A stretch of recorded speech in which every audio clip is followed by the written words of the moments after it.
Fluffy puri பார்க்க போகிறோம். முதல்ல ஒரு பவுல் எடுத்துக்கலாம். அதில் உப்பு கொஞ்சம் போட்டுக்கலாம்.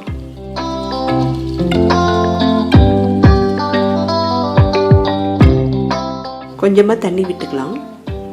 இப்போது கோதுமை மாவு போட்டுக்கலாம்.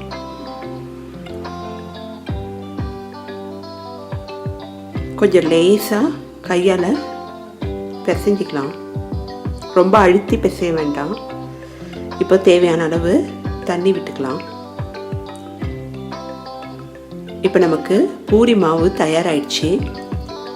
இந்த மாதிரி பூரி மாவு பிசைஞ்ச உடனே போட்டு எடுத்துடணும். அப்போ தான் நமக்கு நல்லா பூரி உப்பி வரும். இப்போ சப்பாத்தி கல் எடுத்துக்கலாம்.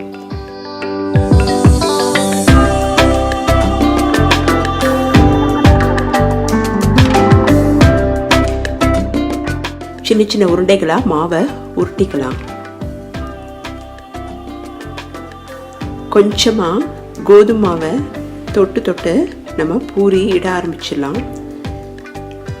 பூரி இடும்போது ரொம்பவும் மெலிசாக இடக்கூடாது, அதே டைம் திக்காகவும் இருக்கக்கூடாது. அதனால் கொஞ்சம் பார்த்து பண்ணிக்கலாம்.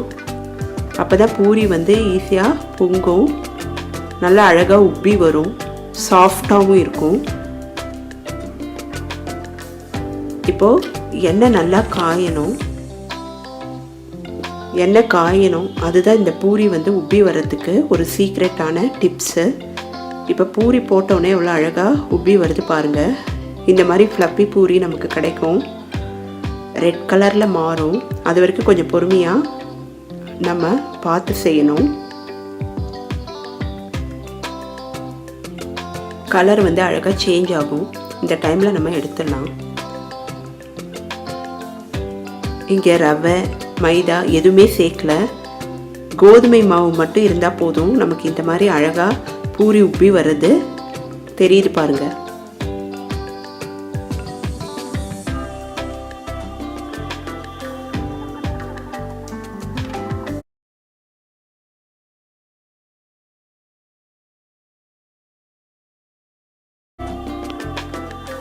இப்போ நமக்கு பூரி ரெடி ஆயிடுச்சு.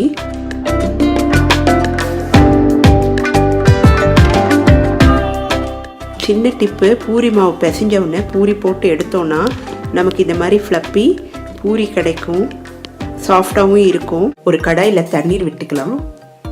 இதோட ஏலம், பட்டை, லவங்கம் சேர்த்துக்கலாம். இதோட இஞ்சி பூண்டு சேர்த்துக்கலாம். கட் பண்ணிய வெங்காயத்தை சேர்த்துக்கலாம். அத்துடன் முந்திரியும் கொஞ்சம் சேர்த்துக்கலாம். ரெஸ்டாரண்ட் ஸ்டைலில் இந்த சாகி பன்னீர் பண்ணியிருக்கோம். டேஸ்ட் ரொம்ப நல்லாயிருக்கும். ரெஸ்டாரண்ட்லலாம் இதனோட விலை ரொம்ப ஹையாக இருக்கும். ஆனால் நம்ம வீட்லேயே இருக்கிற பொருட்களை வைத்து நம்ம செஞ்சுருக்கோம். எங்கள் வீட்டில் ட்ரை பண்ணி பாருங்கள். இதோட நான் சீரகமும் சேர்த்து நல்லா கொதிக்க விட்டுருக்கேன்.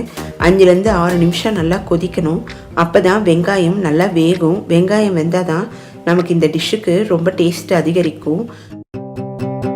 சூடு ஆறின பிறகு நம்ம மிக்சியில் இதை மை போல் அரைச்சி தனியாக எடுத்து வச்சிடலாம். இனிப்பும் கொஞ்சம் காரமாக இருக்கிற இந்த சாகி பன்னீரும் செஞ்சுருக்கோம். இப்போ கடாயில் எண்ணெய் வைத்து அரைத்த விழுதையும் சேர்த்துக்கலாம். உங்களுக்கு இந்த இடத்துல நெய் இல்லைன்னா வெண்ணெய் வேணும்னா நீங்கள் சேர்த்துக்குங்க. நல்லா வதங்கணும். அடுப்பை சிம்லேயே வச்சுக்கலாம்.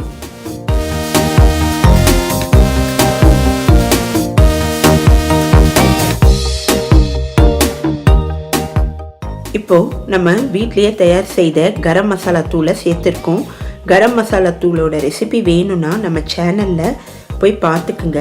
இப்போ இதோட மஞ்சள் தூள், மிளகாய் தூள் சேர்த்துருக்கோம்.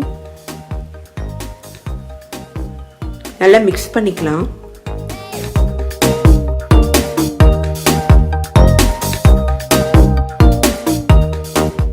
இப்போது புளிப்பில்லாத தயிர் சேர்த்துக்கலாம். இதையும் நல்லா மிக்ஸ் பண்ணிடலாம். கட் பண்ணிய பன்னீர் துண்டுகளை சேர்த்துக்கலாம்.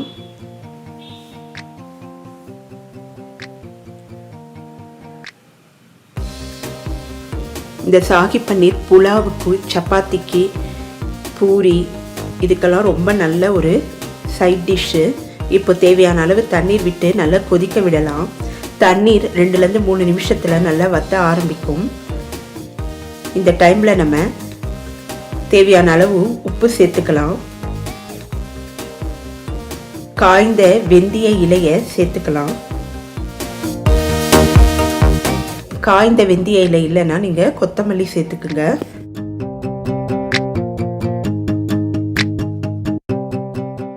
இப்போ மிளகுத்தூள் கொஞ்சம் சேர்த்துக்கலாம். டேஸ்ட் இன்னும் நல்லா இருக்கும். இந்த டிஷ்ஷு மைல்டான காரத்தோடும் கொஞ்சம் இனிப்பாகவும் இருக்கும். ரொம்ப டேஸ்டாக இருக்கும். இப்போ நம்ம க்ரீமுக்கு பதிலாக வீட்டிலேயே இருக்கிற பாலை சேர்த்துக்கிறோம். டேஸ்டில் எந்த மாற்றமும் இருக்காது. அப்படியே ஹோட்டலில் சாப்பிட்ற மாதிரியே நமக்கு இந்த டிஷ்ஷு நமக்கு சுவையை கொடுக்கும்.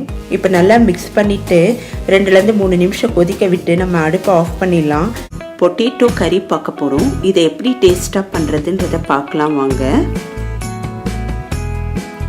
இப்போ ஒரு பாத்திரம் எடுத்துக்கலாம். முதல்ல மசாலா ரெடி பண்ணிடலாம். அதுக்கு ஏலம் கொஞ்சம் போட்டுக்கலாம். லவங்கம், பட்டை சேர்த்துக்கலாம்.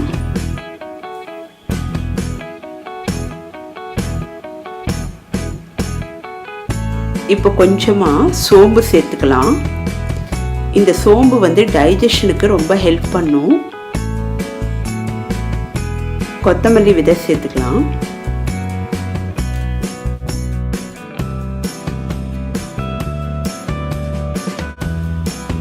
இந்த பொருட்களை எல்லாம் செவக்க வறுத்துக்கலாம். இந்த வாசனை ரொம்ப நல்லா இருக்கும். அதனால சிம்மிலேயே வச்சு வறுத்துக்கலாம். இந்த பொட்டேட்டோ கறிக்கு இந்த பவுடர் ரொம்ப முக்கியம். அதனால கருகாம பக்குவமாக வறுத்து எடுத்துக்கலாம். இப்போ இதே பாத்திரத்தில் கொஞ்சம் ஆயில் விட்டுக்கலாம். நான் இங்கே கடலை எண்ணெய் எடுத்திருக்கேன். இஞ்சி பூண்டு விழுது சேர்த்துக்கலாம். இந்த இஞ்சி பூண்டு நல்லா செவப்பா ஆகிற வரைக்கும் வறுத்து எடுத்துக்கலாம். இந்த பொட்டேட்டோ கறி பிளைன் சாதத்துக்கு ரொம்ப டேஸ்டாக இருக்கும். இப்போ கட் பண்ணி வச்ச வெங்காயத்தை சேர்த்துக்கலாம். இங்கே நான் 3 வெங்காயம் சேர்த்துருக்கேன். வெங்காயம் நல்லா செவப்பாக ஆகிற வரைக்கும் வறுத்துக்கலாம்.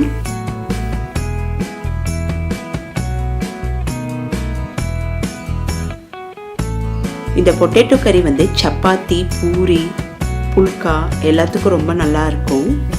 இப்போ கொஞ்சமாக உப்பு சேர்த்துக்கலாம். அப்போ தான் வெங்காயம் ஈஸியாக வதங்கும்.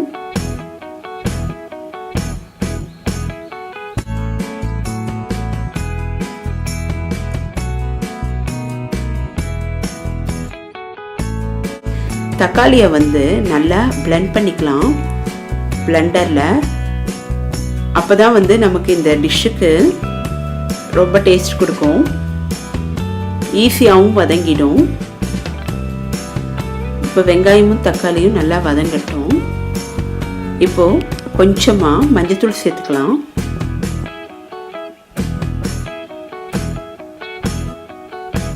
காரத்துக்கு மிளகாய்த்தூள் சேர்த்துக்கலாம். இப்போ நம்ம பொடி பண்ணி வச்சிருந்த அந்த மசாலா பொடியை சேர்த்துக்கலாம்.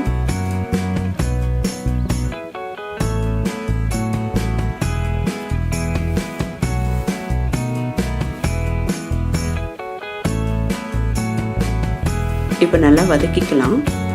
இப்போது எல்லாம் ஒன்று சேர்கிறதுக்காக கொஞ்சமாக கடலை மாவு எடுத்து போட்டிருக்கேன்.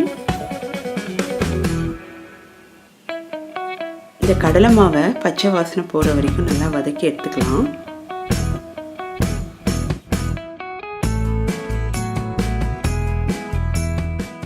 உருளைக்கிழங்க சின்ன சின்னதாக கட் பண்ணி வச்சுருக்கோம். அது கருப்பு ஆகாமல் இருக்கிறதுக்காக தண்ணியில் போட்டு வச்சுருக்கேன். இப்போது தண்ணியெல்லாம் இருத்துட்டு பொட்டேட்டோ மட்டும் போட்டுக்கலாம்.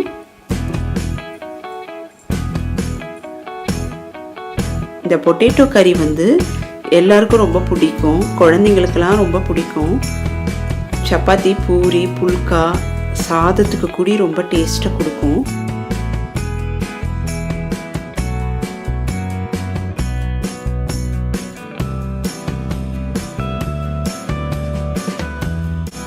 இந்த மசாலாலாம் ஒன்று சேர்ற மாதிரி நல்லா வதக்கிக்கலாம். இப்போது கொஞ்சமாக தண்ணி விட்டுடலாம். ஏன்னா நமக்கு இப்போது உருளைக்கிழங்கு வேகணும். அதனால்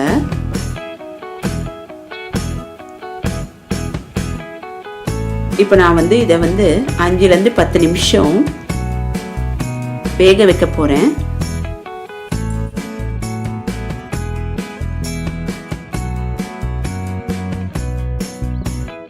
ஆனால் உருளைக்கிழங்கு ரொம்ப மசிய வேண்டாம்.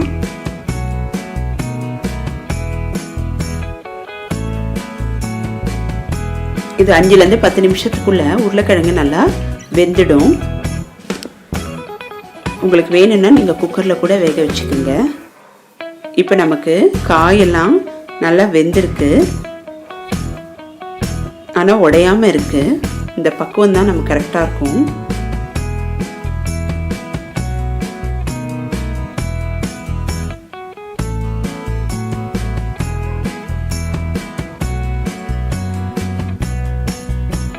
இப்போ இது மேலால் கொஞ்சமாக காஞ்ச வெந்தய இலையை போட்டுடலாம். சப்போஸ் உங்ககிட்ட கஸ்தூரி மேத்தி இல்லை அப்படின்னா நீங்கள் கொத்தமல்லி கூட போட்டுக்குங்க. இப்போ 1லேருந்து 2 நிமிஷம் நல்லா கொதிக்க விடலாம்.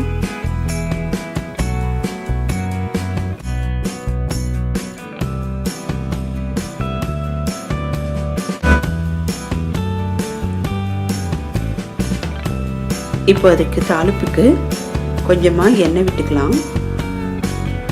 இந்த பொட்டேட்டோ கறி தோசை, இட்லி எல்லாத்துக்கும் கூடி ரொம்ப நல்லா இருக்கும். இப்போது ஜீரகத்தை போட்டுக்கலாம். ஜீரகம் நல்லா பொரிஞ்சிடுச்சு. இதை தாளித்து கொட்டிடலாம்.